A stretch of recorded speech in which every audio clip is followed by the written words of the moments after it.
आगाज करें और सबसे पहले आपको बताएं कि इस्लामाबाद हाई कोर्ट में शायर अहमद फरहाद की बाजियाबी के लिए दरख्वास्त पर समाअत हुई। इन्वेस्टिगेशन ऑफिसर को सेक्टर कमांडर और DG ISI का 161 का बयान लेने की हिदायत की गई। अदालत ने सेक्रेटरी दिफा और सेक्रेटरी दाखिला को तलब कर लिया। सेक्रेटरी दिफा लिख कर दें और अपनी रिपोर्ट पेश करें। ये मामला इतना सादा और आसान नहीं, पहले दोनों सेक्रेटरी पेश हों, फिर वज़ीर आज़म को तलब करूंगा। एक तरफ मैसेज भेज रहे हैं तो दूसरी जानिब कह रहे हैं कि बंदा हमारे पास नहीं, जब जजमेंट दूंगा तो मामला कहीं और निकल जाएगा। एजेंसियां ये मुल्क चलाएंगी या कानून के मुताबिक ये मुल्क चलेगा? इदारे जो कर रहे हैं उसकी सजा सबको भुगतना पड़ेगी। जस्टिस मोहसिन अख्तर कियानी के रिमार्क्स अहमद फरहाद के नंबर से व्हाट्सएप कॉल आती है, हमें कहा गया कि दरख्वास्त वापस ले लें, अहमद फरहाद वापस आ जाएंगे। वकील इमान मजारी के दलाइल सामने आए कि इसकी समाअत कल तक मुलतवी, तहरीरी हुक्मनामा भी जारी।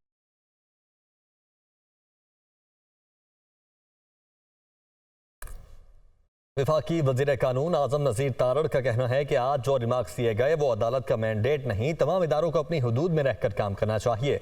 मुंसिफ तहम्मुल मिजाज होता है, कलम की ताकत से फैसला करता है। ये कहना मुनासिब नहीं कि वज़ीर आज़म और काबीना को भी बुला लेंगे। अच्छा हो कि सिर्फ तहरीरी हुक्म जारी कर दिया जाए। इन्होंने इस्लामाबाद में प्रेस कॉन्फ्रेंस के दौरान मजीद कहा कि सोशल मीडिया के हवाले से कई ममालिक में कानून साजी हो चुकी है। आज मुझे भी तकलीफ़ हुई है जिस तरह के रिमार्क्स रिपोर्ट हुए हैं मीडिया में। एडिशनल अटॉर्नी जनरल ने वहाँ पे वजाहत के साथ कहा कि जी जो वजारत दफ़ा से रिपोर्ट आ रही है उन्होंने उन्हें इन्फॉर्म किया है कि उन्होंने अपने मुतलका इदारों से पूछा है, वो कहते हैं कि वो हमारी तहवील में नहीं है। लेकिन उसके बावजूद ये कहना कि जी ये मसला इस तरह से हल नहीं होगा, तफ्तीश से ये मसला हल नहीं होगा, सेक्रेटरी सारे आ जाएँ, वो नहीं सेटिस्फाई करेंगे तो फिर अफवाज पाकिस्तान के जो सीनियर अफसरान हैं वो आके खड़े हों, वो सेटिस्फाई नहीं करेंगे तो फिर हम वज़ीर आज़म को यहाँ पे बिठाएंगे और फिर पूरी काबीना को यहाँ पे बिठाएंगे। ये अदालतों के मैंडेट नहीं है। मैं बड़े अदब से अर्ज़ करूँगा, अदालत ने आइन और कानून के मुताबिक इंसाफ फराहम करना है। ये सब जुडिस मैटर है। क्या ही अच्छा हो कि जो भी हुक्म हो वो अदालती ऑर्डर के ज़रिए पास कर दिया जाए। इदारों को जब अपनी टेरिटरी से बाहर हम देखते हैं तो फिर हम ज़रूर ये बात करते हैं कि उसमें एक्सेस नहीं होनी चाहिए। अगर ये सारे काम अस्करी ज़िम्मेदारियाँ भी अगर अदालतें निभाना शुरू कर दें और दिफाई ज़िम्मेदारियाँ भी अदालतें और वजारती ज़िम्मेदारियाँ भी अगर अदालतों ने निभानी हैं और वज़ीर आज़म और काबीना के काम भी अगर कोर्ट रूम्स में होने हैं तो फिर निज़ाम कैसे चलेगा? उनका तो अपना एक कोड ऑफ कंडक्ट है जिसमें बारहा ये कहा गया कि उन्हें टेम्परेट होना चाहिए, वो अपने डिसीजंस के ज़रिए अपनी बात जो है वो पहुँचाएँ इन शेप ऑफ डिसीजन और judgement of the case.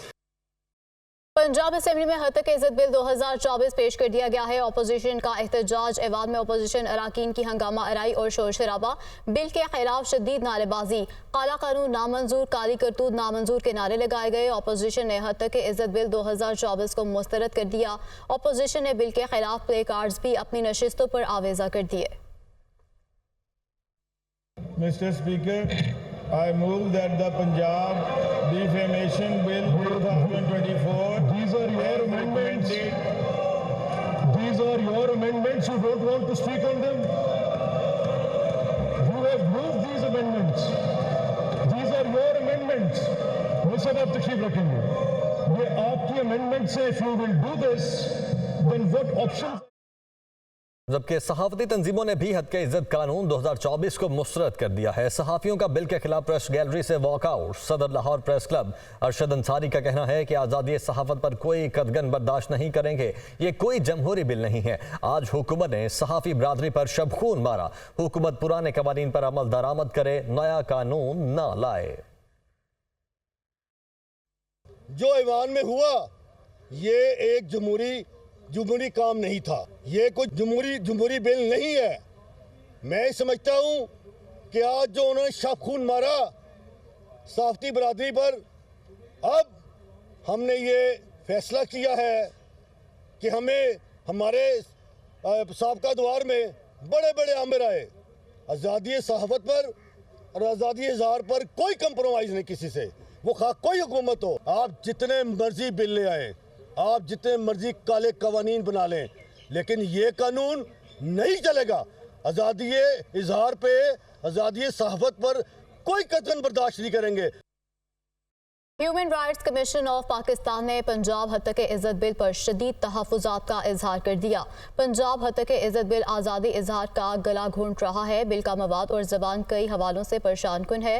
Human rights commission का हत्या के इज्जत बिल के मुसव्वदे पर शदीद तशवीश का इजहार भी किया गया। ईरानी सदर इब्राहिम रईसी हेलीकॉप्टर हादसे में जाँ बहक। वज़ीर ख़ारिजा हुसैन अमीर अब्दुल्लायान, ईरानी सुप्रीम लीडर आयतुल्लाह खामनाई के नुमाइंदे सैयद मोहम्मद अल हाशिम, मशरिकी आज़रबाईजान के गवर्नर मालिक रहमती भी हादसे में जाँ बहक हुए। ईरानी सदर आज़रबाईजान के सरहदी इलाके में डैम के इफ्तिताह के बाद वापस आ रहे थे। परवाज़ के आधे घंटे बाद सदर के हेलीकॉप्टर का दीगर हेलीकॉप्टर्स से राबिता मुनक़ता हुआ। सर्च ऑपरेशन 15 घंटे से ज़ायद जारी रहा। ईरानी सदर इब्राहिम रईसी और वज़ीर ख़ारिजा के जस्ते खाकी मलबे से मिल गए। मैयतों की तबरेज़ मुंतकिली। हेलीकॉप्टर का मलबा एक पहाड़ी से मिला। कुछ लाशें जलकर नाकाबिल शनाख्त हो गईं। हेलीकॉप्टर को हादसा तबरेज़ से 100 किलोमीटर दूर मशरिकी आज़रबाईजान में पेश आया। मशहद और कुम में इब्राहिम रईसी की विफात का ऐलान कर दिया गया। ज़ायरीन का रंजो गम का इजहार। ईरानी सुप्रीम लीडर आयतुल्लाह खामनाई का ईरान में 5 रोज़ा शोक का ऐलान। इब्राहिम रईसी और साथियों की नमाज जनाजा कल तबरेज़ में अदा की जाएगी। नमाज जनाजा की अदायगी के बाद इब्राहिम रईसी की मैयत को तेहरान ले जाया जाएगा। नायब सदर मोहम्मद मुक़बिल 2 माह के लिए ईरान के अबूरी सदर मुकर्रर हो गए हैं। मोहम्मद मुक़बिल की बतौर अबूरी सदर तकर्रुरी की मंजूरी सुप्रीम लीडर आयतुल्लाह खामनाई ने दी। ईरानी आइन के मुताबिक मुल्क में 50 दिन के अंदर दोबारा सदारती इंतखाब कराया जाएगा। अली बाकरी कुनी को ईरान का कायम मकाम वज़ीर ख़ारिजा मुकर्रर कर दिया गया। सुप्रीम लीडर आयतुल्लाह खामनाई की ज़ेर सदारत ईरानी सुप्रीम काउंसिल का इजलास हुआ। मुल्क की इंतज़ामिया वाक़े से मुतासिर नहीं होगी। आयतुल्लाह खामनाई की जानिब से ऐसा कहा गया। ईरानी सदर रईसी के हेलीकॉप्टर को हादसा कैसे और क्यों पेश आया, तहकीकात का आगाज हो चुका है। ईरानी चीफ ऑफ स्टाफ ने आला सतह की तहकीकाती कमेटी तश्कील देकर रवाना कर दी। ईरानी मीडिया के मुताबिक तहकीकाती कमेटी की सरबराही चीफ ऑफ स्टाफ के डिप्टी कोऑर्डिनेटर कर रहे हैं। तहकीकाती कमेटी में फौजी अफसरान और तकनीकी माहिरीन भी शामिल हैं। वज़ीर-ए-आज़म शहबाज शरीफ की आला सतह के वफ़द के हमरा ईरानी सफारतखाने आमद हुई। हुकूमत और पाकिस्तानी अवाम की जानिब से ईरानी सदर और वज़ीर ख़ारिजा की हलाकत पर ताज़ियत और हमदर्दी का इजहार किया गया। वज़ीर आला पंजाब मरियम नवाज़ की Punjab forensic science agency headquarter आमद हुई है। मरियम नवाज़ को पंजाब फोरेंसिक साइंस एजेंसी के बारे में ब्रीफिंग दी गई। वज़ीर आला पंजाब का फोरेंसिक ट्रेनिंग लैब यूनिवर्सिटी से मुंसलिक करने का हुक्म जारी कर दिया गया है, जबकि मरियम नवाज़ का फोरेंसिक ट्रेनिंग लैब की जल्द तकमील और बेहतरीन आलात फराहम करने का हुक्म भी जारी किया गया है। वज़ीर आला पंजाब मरियम नवाज़ ने पंजाब फोरेंसिक साइंस एजेंसी का भी दौरा किया। वज़ीर आला पंजाब मरियम नवाज़ ने ऑटोमेटेड फिंगरप्रिंट सिस्टम का भी मुआयना किया है। वज़ीर आला पंजाब मरियम नवाज़ की Punjab forensic science agency headquarter आमद हुई। साबिक वज़ीर आज़म शाहिद खाकान अब्बासी का कहना था कि मौजूदा हुकूमत के पास अवामी मैंडेट नहीं है। बानी पीटीआई जिस रास्ते से हुकूमत में आए थे, मौजूदा हुकूमत भी ऐसे ही आई है। आइन में हाइब्रिड हुकूमत की कोई गुंजाइश नहीं है। उन्होंने कराची में मीडिया से गुफ्तगू करते हुए कहा कि निज़ाम में बड़ी तब्दीलियां लाए बगैर मुल्क नहीं चलेगा। मुल्क की मिसाइल के हल के लिए काबिल लोगों को इख्तियारात देना होंगे।